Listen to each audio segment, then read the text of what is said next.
చెప్తే అర్థం చేసుకోవాలి. ఏంట్రా చెప్తే అర్థం చేసుకోవాలని చెప్పి ఎట్లా చూపుతున్నావేంటి?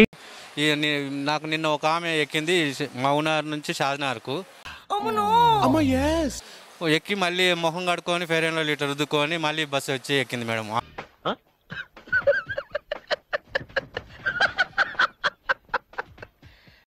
అదే బస్సు ఎక్కింది. అవును అట్లా అయింది మేడం. నీకేం వస్తుందిరా?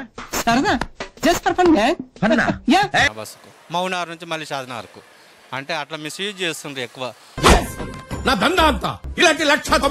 మొత్తం బస్సు కావాలా, ఇంకా మొత్తం బస్సు ఇచ్చేసి మేము వదిలేసి వెళ్ళిపోతాం, ఇంకా మీరే రాజ్యం మేలండి, మీరే ఇంకా మేము అందరం వెళ్ళిపోతామని అంటున్నారు బాయ్స్ అందరూ.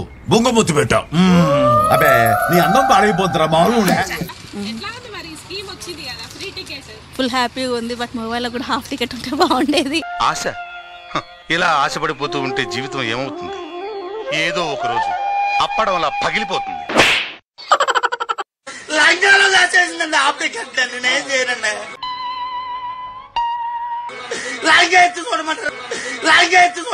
మీకు దండం పెడతారండి బాబా.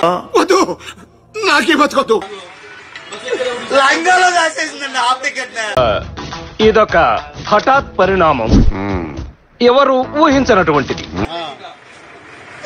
మీరు పెద్ద మనం చేసుకుని చూడండి బాబు. మీరంటేనే మాకు భయం అండి. మీరు అమాయక అందరూ నీలాగా మంచివాడు అనుకుంటావు. నా దగ్గర పనిచేస్తున్నావు కానీ నా తిరుగుతున్న ఒకటి అప్పలేదు. అదే మన్మరాలు అయ్యి ఉంటే ఇప్పుడు ఫ్రీ ఉంటుండే కదా. అట్లానే నేను డ్రెస్ వేసుకుని వస్తుంటే మంచిగా డ్రెస్ వేసి లిగ్గు పెట్టేస్తే ఆయన ఆడపిల్ల అయిపో బొట్టు పెట్టేసి అయిపోతాడు మగాడా. అది లైలా కాదు, మస్తాన్ గాడి. అంటే ఫ్రీ పథకం ఉందని అట్లా కూడా చేస్తారా మమ్మ? అబ్బా ఏం వాడకవయ్యా. అబ్బో బాగా వాడుతున్నావు కదా. ఒక్కో బస్సులో 150 మందికి పైగా ప్రయాణం చేస్తున్నారు. రిజర్వ్ బ్యాంక్ చెక్కులాగా ధడక్ ధడక్లాడిపోయేవాడిని.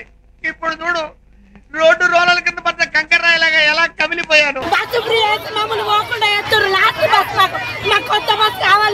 ఇచ్చేయండి సార్, ఇచ్చేయండి. ఇవ్వండి, లాయర్ గారు చెప్తున్నారు కదా.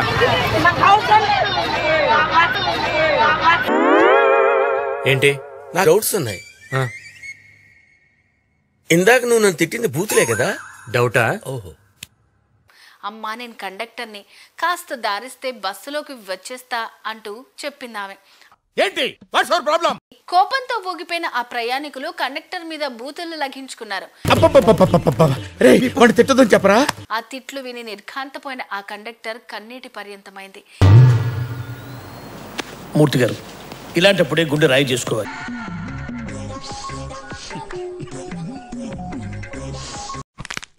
5-6 నెలల మేము ఉండలేదు సార్. చూద్దాంలే. చూడటం కాదండి, మీరు చెయ్యాలని.